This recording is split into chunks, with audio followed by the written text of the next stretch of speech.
Money exchange হাউসগুলো dollar দেওয়ার সীমা বাড়িয়েছে Bangladesh bank. নতুন সিদ্ধান্ত অনুযায়ী এখন থেকে মানি এক্সচেঞ্জ হাউসগুলো $2000 এন্ডোর্স করার সুযোগ পাবে। এতদিন ছিল $1000।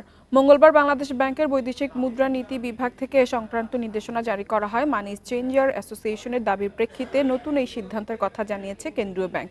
নির্দেশনা অনুযায়ী একজন প্রাপ্তবয়স্ক ব্যক্তি বিদেশে যাওয়ার সময় 1 বছরে সর্বোচ্চ $12000 বা সমমানের বৈদেশিক মুদ্রা এন্ডোর্স করতে পারবেন।